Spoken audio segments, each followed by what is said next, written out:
Good morning. I hope you had a great day so far, and I'm really glad to have you here. For those of you in Section 01, next Monday, and today for Catherine, this is going to be class presentation day, and I'm really looking forward to seeing your presentations. You have learned more about your element than I know, okay? And I just want you to share what you've learned with us. I hope it's kind of informal. It's a good experience in being a presenter and stuff too, which I know is kind of weird. I feel that way every time I present, so I'm just trying to get used to it. But I am looking forward to it. So when you come to lab, you will turn in the class presentation paper. Make sure you've got it printed before class. You'll turn in the calorimetry lab, which we did on Monday. But there's no problem set, there's no lab after, there's no quizzes, stuff like that. That's all we're going to do. So it should be pretty chill. Try to keep it about 5 minutes. A little less than 5 minutes is totally cool. If you go longer than 5 minutes, I might say, wrap it up in a minute. And if you wrap it up in a minute, no problem. Once in a while, I've had people go way beyond it after I told them to wrap it up. That would be bad. All right. So if I say that, it doesn't mean I don't like your presentation or anything. We have to keep going because there's a lot of people in the class. But it should be really fun. Any questions on class presentations or that kind of stuff? Fantastic. Next week, Mount Hood is completely closed Wednesday through Friday for Thanksgiving. So we won't have a lecture. There won't be a Wednesday lab next week, stuff like that. I won't have office hours. I will be watching email though, so if you have any questions, you can absolutely ask there. All right. So we're going through the people that helped to develop quantum mechanics, which is the way that scientists analyze how electrons fit around atoms. And it's a lot more interesting than people thought. Like at first they thought it would be like planets around the sun, but we're going to see it's actually a lot more than that. And we went through some of the people already. So we saw Bohr and his sharp line spectra. We saw de Broglie, how particles behave as waves. Photoelectric effect with Einstein said that basically light can behave like a particle. So some of these things on this level, you can't really tell if it's pure energy like a photon or if it's a particle like a baseball. It's very, very wild. To even make things more interesting, this guy, Heisenberg, came up with the idea through a lot of research that you cannot simultaneously know the position and energy, really momentum, but we're going to call it energy, position and energy of the electron. Now, this is another really weird thing. And I want to talk about what this means. This is, by the way, called the Heisenberg Uncertainty Principle. You see me right now, you know right where I am, next to my computer. You can kind of tell my energy, right? Not 100%, but I'm caffeinated, so not too bad. You can kind of get a sense for how I am, and I could do the same for you, no problem. But if I was an electron, you would have to make a choice. Like you'd either know my exact position, like where I am right now, or my energy. So like you'd know I was right here, but you wouldn't know if I was asleep on the floor or bouncing off the ceiling on super caffeine or something like that. On the other hand, you could also know my energy really well, but you wouldn't know where I was. And this is another really weird part about this world of electrons. Scientists have to make a choice between knowing if where the electron is, what's position, or the energy. Now, all the physical sciences, so physics, chemistry, engineering, stuff like that, they're always interested in the energy of things. So the choice that scientists make is to know the energy. But we'll have to make then some assumptions about the position. And one of the things we talked about at the end on Wednesday was that there's a way to find the probability of where the electrons are, but you don't always know exactly where they are. So what that means on a practical level is that if I was an electron, you as a scientist would make the choice. You'd know my energy exactly, but you'd only know the most probable location. So like normally in lectures, I'm kind of like in this kind of circle right here. So I'm close to the computer. I don't necessarily have to be in front of the camera, but I can be. This is where I am most of the time, all right? But maybe I once in a while come over here and I say, hey, Rid, what's going on? So I'm breaking out of my normal probability. This happens with electrons too. too. And just realize this is something that scientists have to have a little bit of give for. And Heisenberg was the first person to see this.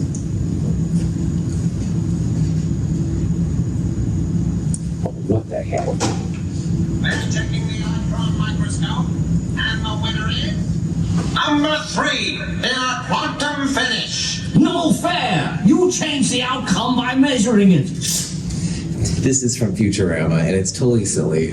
On one level, I apologize. But what he's referring to really is the Heisenberg Uncertainty principle. Sometimes when you measure something, there's an uncertainty in what you're doing. In this case, he's claiming that he lost the horse race because it was measured. Anyway, if you hear about things like this, science humor, anyway, you now can see where it comes from. Darn you, Heisenberg. Anyway. A familiar depiction of the atom shows electrons orbiting the nucleus like planets around the sun. This model is neither accurate nor useful. We no longer think of electrons as orbiting the nucleus, and we cannot predict their location with accuracy.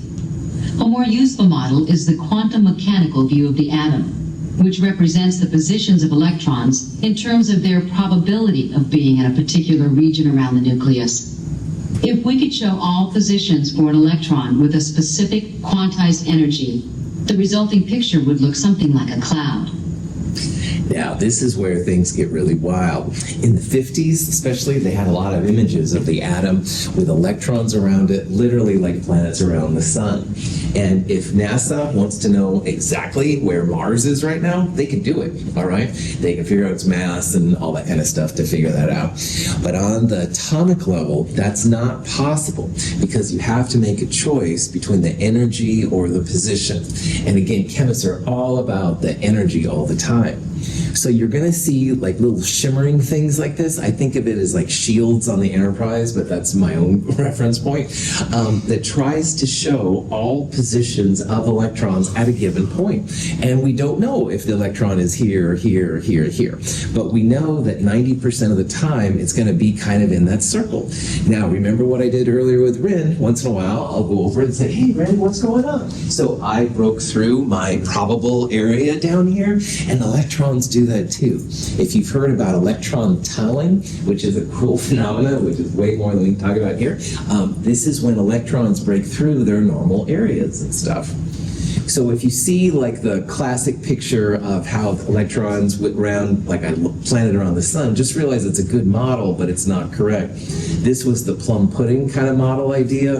This is the early 1950s pre-thinking about Heisenberg model of the atom, and that's cool, but the best way to do it is to have this shimmering area right there, which shows the probability of where the electron is. And again, most of the time probability works pretty good. Like most of the time, I'm kind of in this little circle right here, so you know most of the time where I am, but once in a while, you break out, that's it.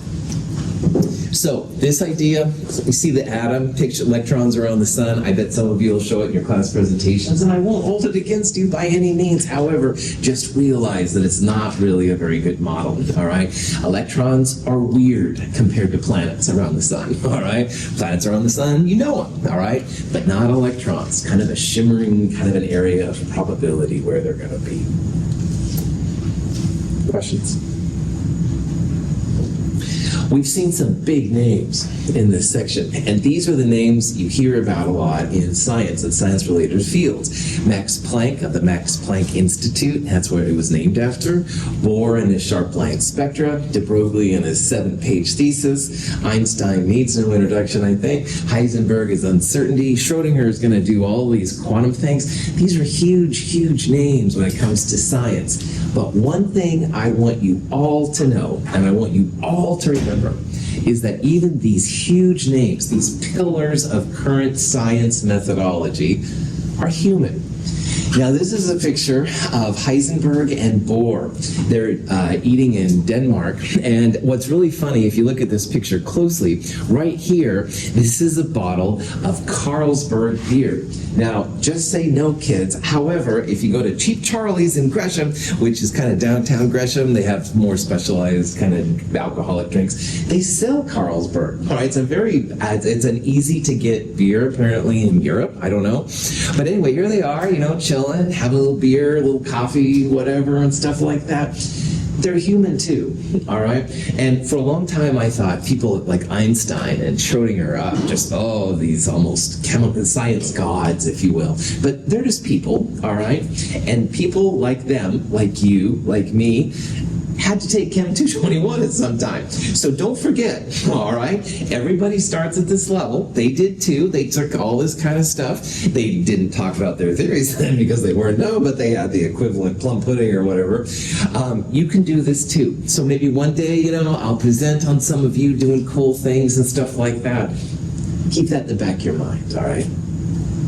Okay. So what we're going to do now is take all the results of all this stuff we've just seen. And like I said, there's a lot of Math 254 equivalent kind of work that goes into it. You need to do 3D-dimensional calculus and stuff like that. And in Math 254, that's the kind of stuff you'll do, which is great. And so it's all stuff you can do, but it's nothing you have to do in this class. And when you do the math, you end up with a series of what's called quantum numbers. And these quantum numbers help us to understand how electrons are placed around atoms. And we're going to see that electrons are placed in orbitals first, and then in subshells and shells. So there's like this kind of a system where you put electrons in different places, start with the orbitals, go to the subshells, shells, or whatever, or vice versa. And it explains amazingly well how electrons are stacked around atoms. And people can use these pictures, which are just probability pictures, if you know about that, to make pictures of how the electrons are placed around atoms, so you can figure out the probable sphere of where the electrons are, stuff like that.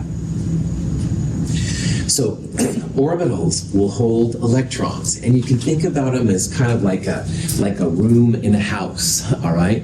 And those rooms, those orbitals, are placed in subshells. Subshells are kind of like a house, all right? So a house can have one room or have multiple rooms.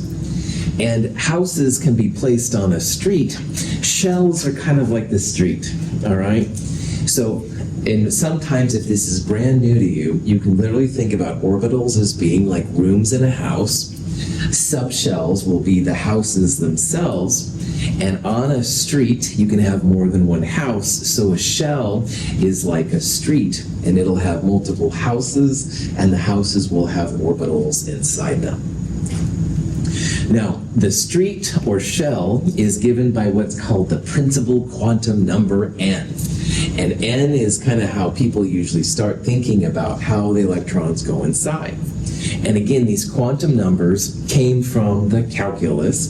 This is the same n that Bohr predicted in his model. Even though he didn't know where it came from, it is actually the principal quantum number, or a shell number. So if you have that principal quantum number, it helps you to determine the energy and also the size of subsequent orbitals and subshells. And that'll be important because sometimes it's nice to know if an electron is kind of towards the edge of the atom or if it's close to the nucleus. We can do all that stuff with the shell's value.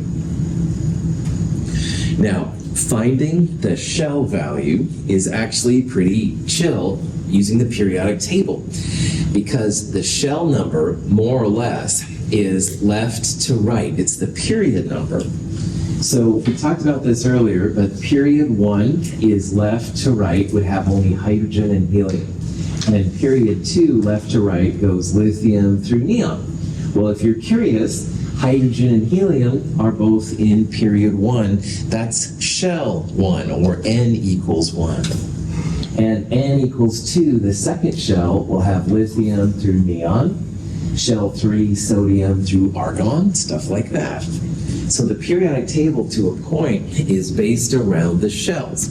Now, the middle ones and the lanthanides and actinides are different. We'll talk about those guys. But for the main group, metals and nonmetals, the left-hand side 2 columns and the 6 on the right, definitely the shell number is the period number. So one of the reasons the periodic table looks as it is because of the shell number. Now, there's a total of 4 quantum numbers, all right? And those are given values of n, which we talked about the shell, which you can find usually from the periodic table itself. And that n value helps us to explain the energy of the electron as well as the size, where it is in the atom. The next two are called angular and magnetic, and the letters for them are L and M sub L. L is what they call the angular quantum number, but we'll usually refer to it as the subshell. And we're going to see that there are types of places that all these orbitals hang out. Remember, the subshell is kind of like a house. So some houses are just simple one-room shacks, and other rooms are mansions with lots and lots of rooms. So the subshell is going to tell us how fancy of a house it is. And the the M sub L, this is going to tell us how many rooms are inside the house. This is the orbital quantum number.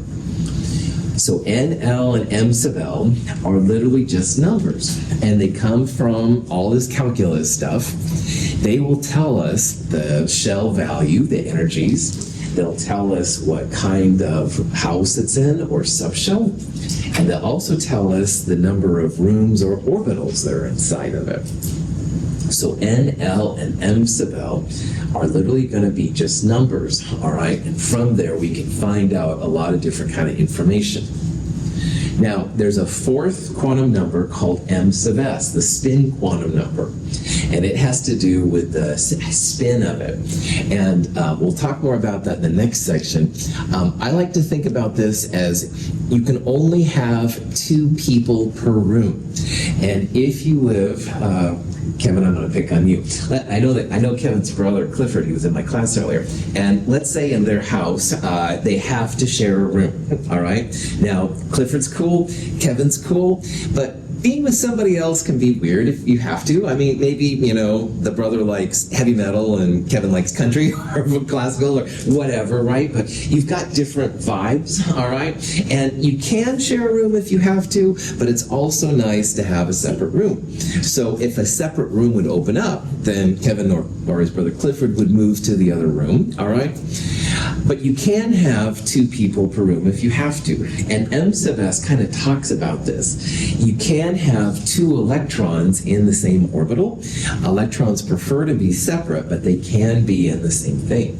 So we'll talk more about this in the next section. We're going to focus on N, L, and M sub L here, though, for right now. There's a handout that talks about the different quantum numbers if you're interested. Any questions so far? What's really cool to me is that you do this crazy calculus, all right? Again, it's Math 254 or so, and out come these numbers, all right? Because each one of these is just going to be a number, and those numbers are what allow chemists to see how electrons are placed around atoms. So that's kind of the big picture when it comes to these. So let's talk about what kind of numbers we would expect for these different things. So the n, the shell value, is going to be a whole number starting with 1, and in theory you can go up to infinity. But you'll never have values of n which are 0 or negative numbers, which we'll see for some of the other ones. You won't have fractions, so n equals 1, 2, 3, etc. is how the shell value goes. N equals 1 is closest to the nucleus, 2 would be further away, 3 would be further yet, etc., etc. So L is the angular number. This is the house kind of thing, and it has to do with the shape. Now, it's interesting, the L value depends on n. So you have to know officially the n value to know how many L values you can get. And the analogy is like, some streets don't have a lot of houses on them, and some streets have a lot of houses on them. And so depending on the street you're on, you'll have so many houses. That's kind of the idea. Now, if n is 2, L goes from 0 up to n minus 1. So if n is 2, 2 minus 1 would be 1. But an L value of 0 is a legit quantum number. Like in math, if you had a 0, you'd say, oh, just ignore it, right? But in this world, L equals 0 actually means it's a subshell. So L equals 0 would be one subshell, and n minus 1, 2 minus 1, L equals 1 would be another value of subshell. So for n equals 2, there's going to be 0 and 1. That's the idea. The M sub L tells the number of orbitals, and this is kind of like the number of rooms. So L depends on n. L goes from 0 to n minus 1. M sub L depends on L. So depending on your L value, M sub L values go from minus L, to positive L. So let's do an example. Let's say we had the L equals 1 house. M sub L would be minus 1 to positive 1 in whole numbers. So that would be minus 1, 0, and plus 1, 3 orbitals in the L equals 1 subshell. And again, notice here how M sub L equals 0, that's a legit quantum number. It doesn't mean ignore it. So if we had L equals 1, there would be 3 M sub L values, minus 1, 0, and plus 1. There's lots of quick and dirties in this kind of stuff. The total number of orbitals equals 2L plus 1. So let's say that you had L equals 3. 3 times 2, 6 plus 1, 7 orbitals. On the other hand, if you had L equals 0, which is a legit quantum number, 2 times 0 plus 1, 1 orbital. And again, we'll look at M sub S more in the next section. Questions so far? Okay. So a type of question you'll see from this section is what is not a valid set of quantum numbers. And what you want to do is kind of look through these values. So I'll go through this with you. First of all, n has to be a whole number. No fractions, no negatives, no zeros, starting with 1 and going up to infinity. And if you look at all of these are all one whole numbers, 1 or bigger, so those are all okay. N is not a problem. L is going to go up from 0 to n minus 1. So for n equals 4, L values here, 0, 1, 2, and 3. There would be 4 L values that are allowed, and L equals 1 is definitely okay. So L equals 1 here will be okay. On the other hand, if you go to M sub L goes from minus L to plus L. So notice when I look at M sub L, I'm ignoring n equals 4. I don't really care about that. I just want to look at L. And if L is 1, that means that minus L to positive L would be minus 1, 0, plus 1. Minus 1 was one of the things I just mentioned. Woohoo! A is a legit set of quantum numbers. N is okay, it's better than that. L is from 0 to n minus 1, 0 to 3, yep. And M sub L minus 1 to positive 1, good to go. Now here, same thing, n equals 6 is legit. L is no bigger than n minus 1. 6 minus 1 would be 5. And if this is 5, M sub L goes from minus 5 to positive 5 in full numbers. And remember, 0 is a legit quantum number for M sub L and L values. So this is actually a legit combination as well. All right? This falls between minus 5 and plus 5. But there's something wrong with C. Does anybody see what's wrong with C? Bam! Nice job, Janet. L is too big. L cannot be bigger than n minus 1. So for n equals 2, the biggest L value would be 1. So well done. The problem child in this set of quantum numbers is C. L could be 0 or 1, but it cannot be 2. It cannot be equal to or greater than L. M sub L would be okay, but it's L here which is the problem. Any questions on that? L is sometimes a cursive L, like I've used here, and sometimes it's just a regular L. Obviously, this looks like 1, so it's not as fancy, but you'll see it both ways, okay? So either way you want to do it is fantastic, too. Okay. Now, if you take all of that information, you get this kind of diagram, and this will make more sense as it's coming on. But for right now, I want you to just look at the pictures, all right? These are pictures of orbitals, the places where electrons go.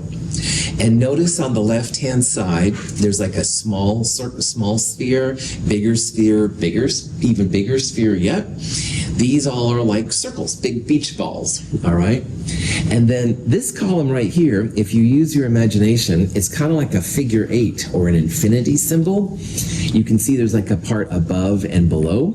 And the reason there's 3 of them, one of them is on the up and down z-axis. This one here is defined apparently as the y-axis, and this one's on the x-axis. So there's like an X, Y, and a Z component for that one.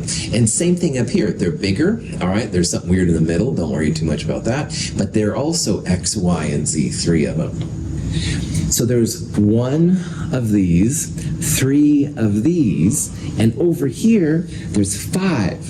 So again, I want to tune you in. Quantum mechanics is filled with patterns. 1, 3, 5 is not an accident. We'll talk about that later. These 4 on the right are like 2 figure 8s, all right? If you use your imagination a little bit, you can see there's like 1 figure 8 on that axis and 1 figure 8 on that axis. So more or less, these are like 2 of these, all right, kind of. This one I call the donut orbital. It's a whole nother weird thing unto itself, but at least these 4 right here make a little bit of sense. It's like 2 of these kind of put together. Notice the letters S, P, D. We'll talk about this here in a little bit, where they come from. But you're seeing here where the electrons are in these orbitals 90% of the time. Because remember, in this world, darn you, Heisenberg, you have to make a choice, energy and position, and chemists always pick the energy. So what these pictures are, these are where the electrons are 90% of the time. Sometimes a little higher, but usually about 90%. So most of the time, electrons are right inside there. But once in a while, they're over here, maybe going to see Ren 2 like I did. Who knows? All right, but most of the time, that's where they live. Now, do we know if they're on the top or the bottom? No. All right, that would be really difficult to do. But we can at least say that most of the time, that's where they are. So, all these pictures, we need some kind of method to talk about which orbital we're doing. Like, is it this orbital or this orbital or that orbital? So what we're going to do here is introduce what's called the NL notation, and it's a really important part of quantum mechanics. NL is a number followed by a letter. The number is the shell number, all right? So if you look down here, this is 1s, that means it's n equals 1. And this one over here starts with a 3. The 3 means that's the 3rd shell, all right? So the number literally is the shell. Now, the L values also have numbers next to them. But if you had a 0 next to a 1, it would look like 10, all right? Can't do that in this world. So scientists, I think they're German, created the SPDF notation. And SPDF, which also goes G, H, I, etc., past that. Anyway, these just correspond with different L values. So over here, we have a 1s. All right, the S means that L equals 0. So this one right here is N equals 1 and L equals 0. And 3D up here, the 3 means N equals 3 and D means that L equals 2. If this is new to you, there are different expressions. Stupid people drink freaking gas, or freaking gas hogs, if you want to go to H, whatever, it doesn't matter. This is one way to help you to know which letter goes along with different things. Should we have H? We only have F so far. Chris, that's a really cool question. We only have F so far. We're super close to getting G.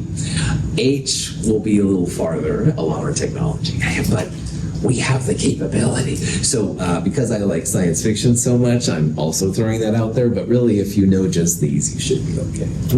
Good question. I watch way too much science fiction and horror for that matter. My apologies for like. Okay, drop that back on. SPDF, really important. Make sure you know which letter goes with the numbers. NL notation. Questions? Okay. So here's a question. We've got n equals 3, L equals 1, m sub L equals -1. What kind of orbital is this? And this is when you use this NL notation. So n equals 3 means it's going to start with 3. It wouldn't start with 4. That would be n equals 4. L equals 1, if you look over on this list, L equals 1 is P. So this would be a 3P orbital, all right? We're not using m sub L's in the NL notation, all right? It's just about the n and the L next to each other. So. Any questions on that? All right, so let's go through some examples.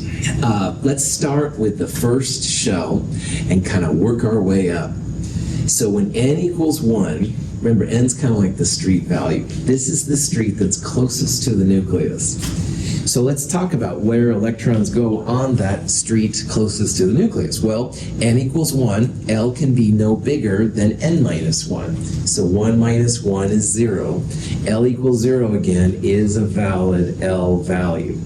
So this is a house on the first street, and in this house, the number of rooms, m sub L, minus L to positive L. Well, minus 0 to positive 0 only has a value of 0. And again, remember, 0 values are actual values for L and m sub L. So this part right here represents the house that's closest to the nucleus. Scientists would refer to this then as an n equals 1 shell.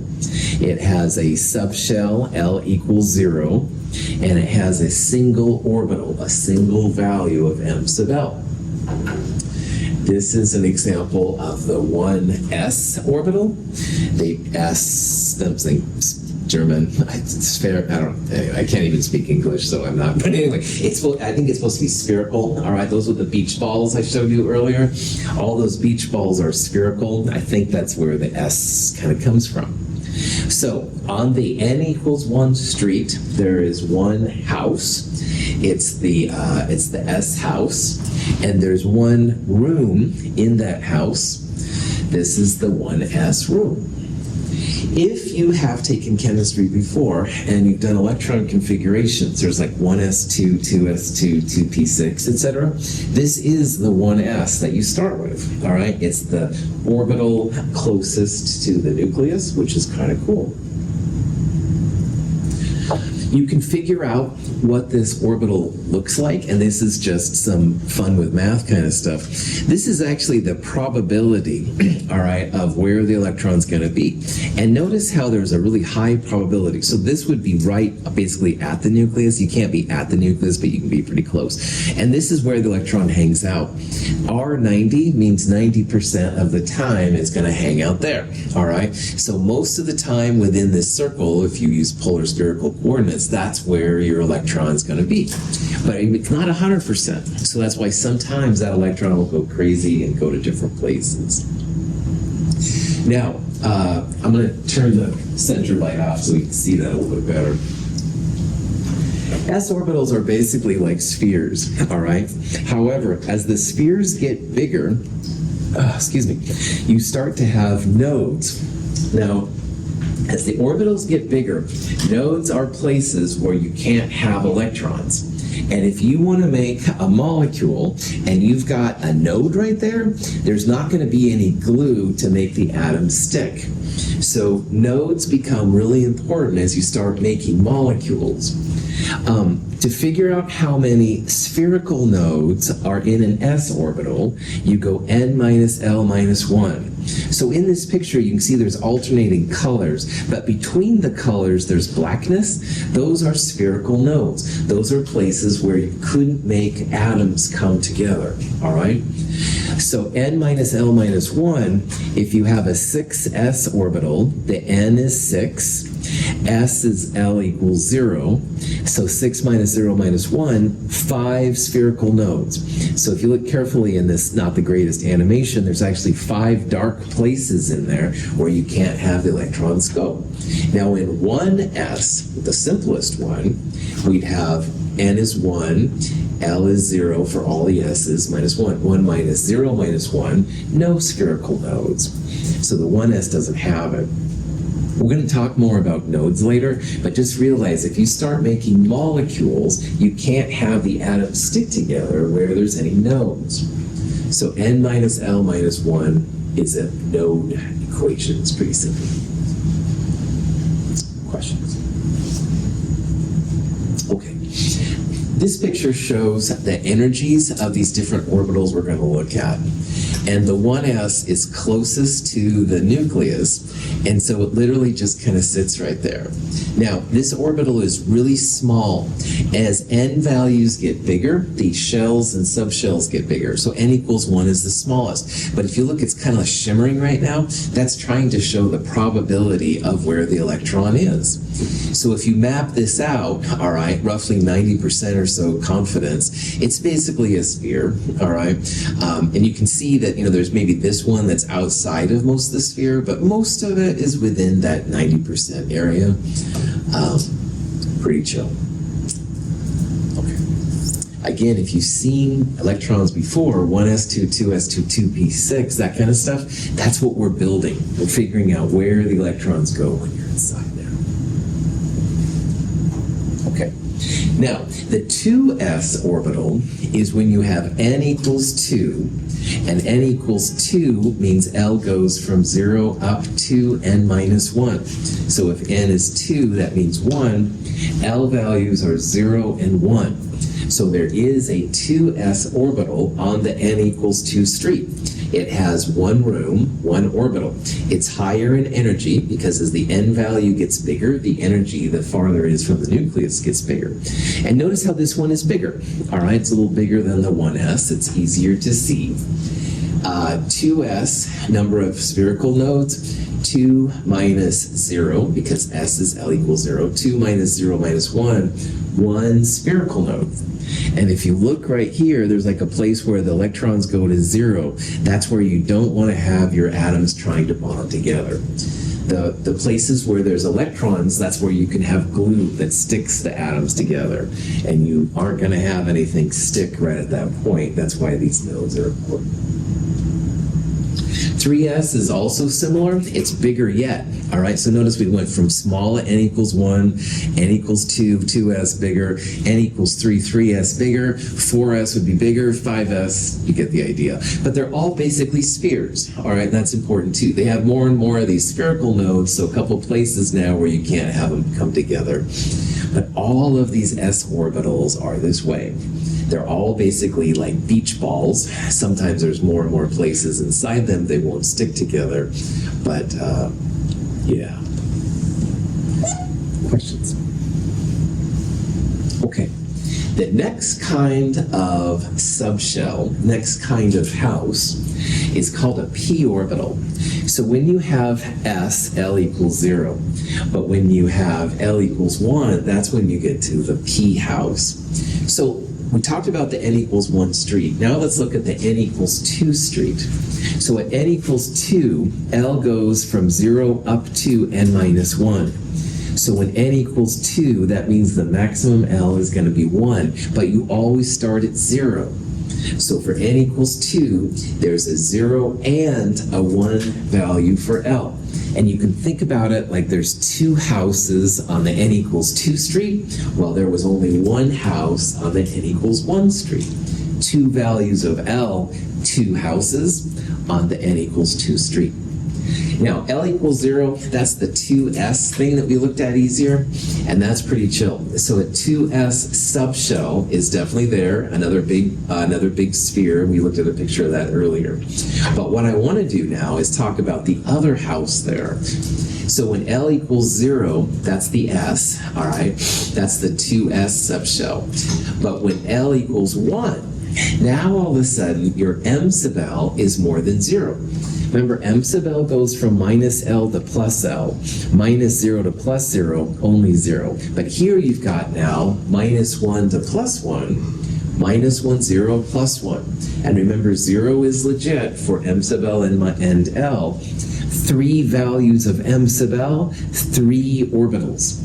So this is like a 3-room house, all right? Kind of like a ranch-style house, I guess. A little fancier than the S single-room shack. And that's where these weird figure 8s that I talked about earlier are going to come in. Now, remembering that these nodes are important because you can't have any atoms stick there, p orbitals always have a planar node, all right? And a planar node is like a sheet of glass that separates the two sides. Now, electrons are waves. They can go across it, but they can't be right on the node, which is really a trippy thing. So when you get to these p subshells, just realize there's going to be planar nodes and possibly spherical nodes too. Okay. So here's some pictures of the p orbitals. L equals 1 means m sub L minus 1, 0, plus 1. And they're all kind of like figure 8s. There's 3 of them. One of them is along the x-axis. So you can see this one is px because it's along the x-axis. Py would be along the y-axis, and then pz would be along the z-axis. And just so we're all clear here, x is like one direction, y would be 90 degrees from it, and then z would be like up and down. Okay, so these 3 things are all on top of each other in the atoms, but they're different places where the electrons can hang. So we're looking at the 3 rooms of the p houses, and your electrons could be here, here, or here. That's kind of the idea. So here's just some pictures of the different p orbitals.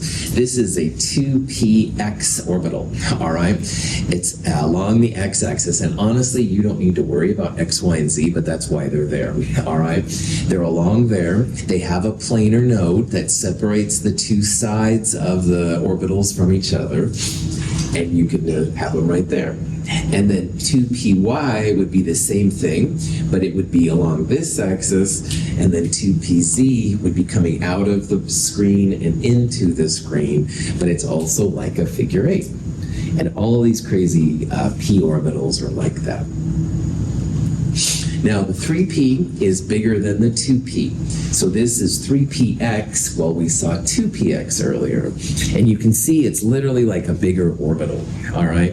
And that's going to be a 4px would be bigger yet, 5p even bigger, blah, blah, blah.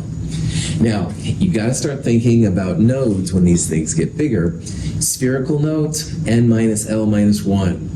What is the n value for 3p? 3, yeah, that's right. It's literally the number that's there. Nice job, Kevin. Yeah, so if it's 100p, then 100 would be your n value, whatever number's there.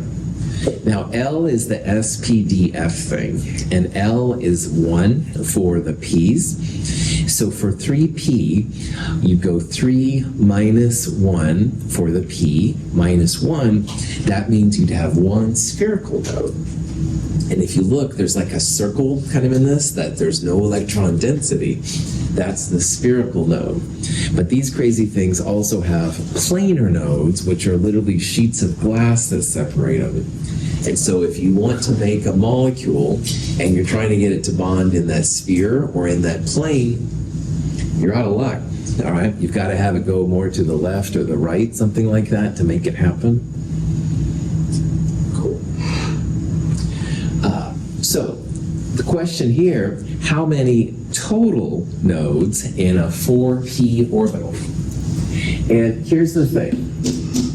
The number of planar nodes equals L, and the number of spherical nodes equals n minus L minus 1. So we've got 4p. We need to figure out n and L to answer this question. What's the value of n for 4p? 4. Well done. It's literally that number. All right? So 4 means n equals 4. Now, the p thing, we need to use stupid people drive freaking gas hogs. I'll mess with Chris a little bit. You can only really have to go to G, but I'll go to H. What the heck? These always start at 0, and they go up like that. So if you have a p that means your L value here is going to be 1. So it's a letter thing then to figure out how that corresponds. So if L equals 1 here, okay, how many planar nodes do we have? 1, that's right. So there's going to be 1 planar node here because L equals 1. N is 4 minus 1, which we had before, minus 1. How many spherical nodes in this one? 2. Nice job. So if you add up 1 and 2 together, you're going to see that you have a total of 3 nodes in the 4p orbital. 1 planar node, 2 spherical nodes, 3 nodes total. Questions? Electrons are behaving as waves. Remember, a wave has like a cosine or a sine kind of function, and every time sine or cosine goes to that 0 point, that's a node. That's what we're seeing here. This is the chemical version of when your wave sign goes to 0. This is the chemistry version, and they're super important because, if I say, hey, Rin, what's going on? And I want to shake her hand, well, I better have a hand to shake her with, right? And nodes, there's no hands, all right? It's a weird example, but that's kind of the idea of why they're important in chemistry. Questions? Okay. Now, the next street is n equals 3. And the first thing you have to ask is how many houses, how many subshells, how many values of L do you have? Well, L goes from 0 up to n minus 1. So you're going to have 3 L values that are accepted on n equals 3, 0, 1, and 2. L cannot be equal to n as we saw earlier. Now, L equals 0 is the 3s house, the big sphere. Saw a picture of that already, no problem. L equals 1, you're going to have m sub L go from minus 1 to positive 1, minus 1, 0, plus 1, 3 orbitals. And that's the 3p subshell. We saw the 3px earlier. But on this house, on this street, there's also the L equals 2 house. And when L equals 2, m sub L goes from minus L to positive L, minus 2 to positive 2 in whole numbers. So minus 2, minus 1, 0, plus 1, plus 2. 5 allowed m sub L values means 5 orbitals. So this house is the fanciest one we've seen yet. It has 5 rooms inside it, all right? I like to think of this as like a split level house, but I don't sell real estate. But anyway, it's a little bit bigger kind of house than we've seen so far. Now the 3Ds, when you do their math out, they're kind of like 2 figure 8s together. And so when I showed you pictures of this earlier, I kind of said it was like 2 of those figure 8s. That's the easiest way to talk about them. Now notice how they have not just 1, but 2 planar nodes. So planar nodes equals L, and L equals 2. All of the d orbitals are going to have 2 planar nodes associated with them. And again, this is just reminding you that planar nodes equals L, spherical nodes equals n sub minus L minus 1. So remembering that these are all kind of like 2 figure 8s together, you can see how there's like 2 sheets of glass that can kind of slam between them. Those are the planar nodes associated with it. And each of these crazy d orbitals is going to have 2 of them in there. So here's some pictures. This is the 3D XY. Don't worry about the XY. That's just kind of they're between the X and the Y axis. But again, it's kind of like 2 figure 8s. They have 2 planar nodes. There's one right here and one right here. You go to the other ones. I'm just going to start rotating. This is on the X and Z instead of X and Y. Again, we're not going to get too worried about the angle, the planes, although when you start making molecules, that could be important. But anyway, for right now, just 2 figure nodes. 3D XY, or YZ, same idea, but just again, different axes. Now, this is the donut orbital. It's kind of a freak in my opinion, but anyway, don't worry about that. You can see how there's 2 planar nodes. It's hard for me to visualize the planar nodes with the donuts. It's easier to see the scatter plots. I'm just showing you what they look like. Don't lose a lot of sleep over it and stuff, so. And then this one is the last one. It's right on the axis. That's why it's different than the other ones, stuff like that. All right, I'm going to stop here, but on Friday we're going to go through an example of how to find all the different quantum numbers for the n=3 shell. So kind of think about this over the next couple days. We'll talk about this more on Friday. Have a wonderful day.